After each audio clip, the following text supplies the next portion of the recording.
नमस्कार बंधुगण BK Odia take को मु आपण मानकु स्वागत जनाउछि। बंधुगण मु आपण मानकु पाखरे आज आलोचना करिबी जे पियाज रो उपकारिता कोन अछि।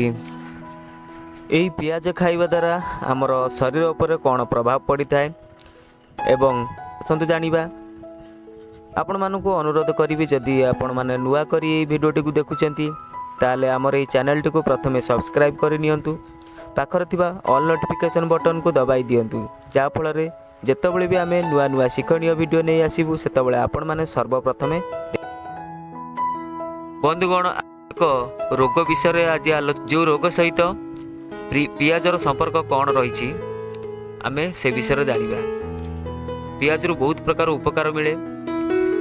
जो पियाज को आपण माने कंचा खाउचंती किंबा तरकारी रे रांधी खाउचंती। एई पियाज खाइबा द्वारा आम शरीर रे रक्त अभाव दूर होइता है। आमर पाचन तंत्र मध्य सुदृढ़ रही थाए। आम चर्मर मध्य सौंदर्य वृद्धि पाई थाए। या छड़ा अर्श रोग मध्य भल होता है। तेणु बंधुगण आमे प्रतिदिन खाद्य जो पियाज को सामिल करूँ से पियाज केवल खाद्य को स्वादिष्ट करि न थाए बरं एई पियाज रु बहुत स्वास्थ्यगत उपकारिता मिलता है।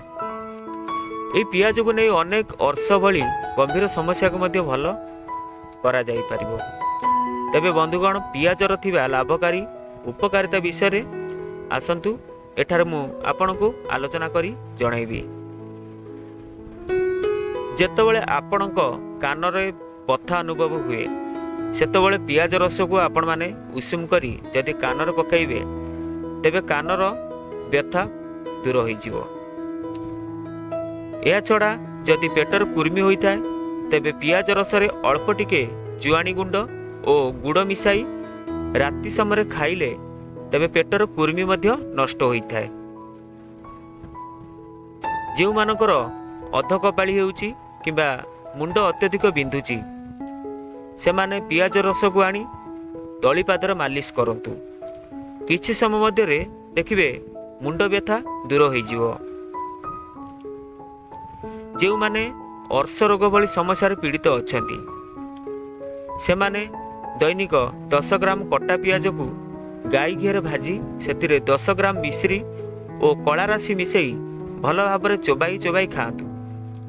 किछि दिन यह नियमित रूपे खाइबा द्वारा आपणकर अर्श रोग भल होता है।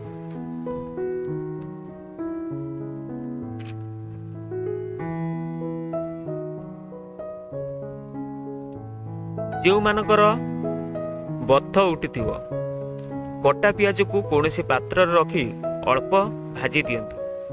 ताहाको अल्प उषुम करी एक कपड़ारे से सामान्य उषुम पियाज को रखी बथ होइथिबा स्थान रे बांधी दियंतु।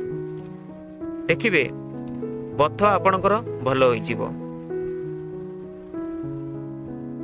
जो मानकर दांत माड़ीरू रक्त बाहरुची से कौनसी ठंडा कारण रु हेउ किंबा कौनसी अन्य कौनसी कारण रु भी रक्त बाहरु से समय आपण माने कौन करिवे ना पियाज को काटी से स्थान रे घसंतु। आपणकर जदि रक्त झरु थाए ताले रक्त बंद होई जिवो। एहा सहित दांत मूलर मध्य शक्त होई जाय एवं दांत मूल रे बथा मध्य दूर हो। जदि कौनसी व्यक्ति को कुकुर कामुड़ी देई थाए तेबे सेई व्यक्ति को 40 ग्राम पियाज बाटी तार रस को पीवा को दियंतु। एथि सहित कामुड़ा स्थान मध्य पियाज को बाटी लगाई दियंतु। 12 घंटा पर्यंत पियाज द्वारा यही सबु प्रक्रिया करिवा द्वारा कुकुर बिछा और सापसाक्त विष सबु नष्ट होता है। पियाजर अनेक स्वादगत उपकारिता गुण सबु भरी होई रही। यह छड़ा जो मानकर रक्तहीनता रोग देखा देउची से माने रक्तहीनता को दूर करिया पई प्रतिदिन खाद्य रे कंचा पियाज मिसाई खांतु। देखिबे किछि दिन परे आपणकर शरीर रे रक्त समस्या मध्य दूर होबा को लागिवो। मुंड रे चुट्टी झड़ुची अर्थात चुट्टी विभिन्न कारण मध्य झड़ी थाए जेपरिक रूपी समस्या चुट्टी झड़ी थाए। कौनसी अन्य कौनसी चर्म रोगर मध्य चुट्टी झड़ी थाए एवं आयरन अभाव हेले मध्य चुट्टी झड़ी थाए। मुंडरे କୌଣସି ଚିନ୍ତା ବା ଟେନସନ୍ ରହିଲେ ମଧ୍ୟ ଚୁଟି ଝଡ଼ିଥାଏ। ଆପଣମାନେ ଏଇ ଚୁଟି ଝଡ଼ିବାକୁ ନେଇ ବହୁତ ସମସ୍ୟା, ବହୁତ ଚିନ୍ତାଗ୍ରସ୍ତ ରହିଥାନ୍ତି।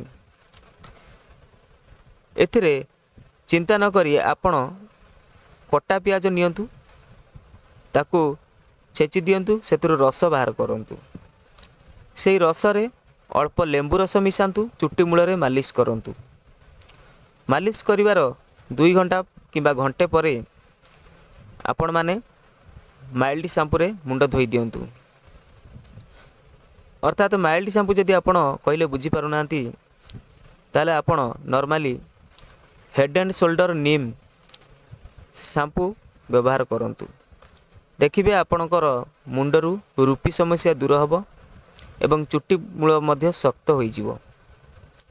ମୁଣ୍ଡରେ ଯଦି ଅନ୍ୟ କୌଣସି ଚର୍ମ ସମସ୍ୟା ଥାଏ ତାହେଲେ ମଧ୍ୟ ଦୂରେଇଲା। ପିଆଜର ଉପକାରିତା ଆଶା କରେ ଭିଡ଼ିଓଟି ଆପଣମାନଙ୍କୁ ଭଲ ଲାଗିଥିବ। ଯଦି ଭଲ ଲାଗିଛି ତାହେଲେ ଲାଇକ୍ଟେ କରନ୍ତୁ।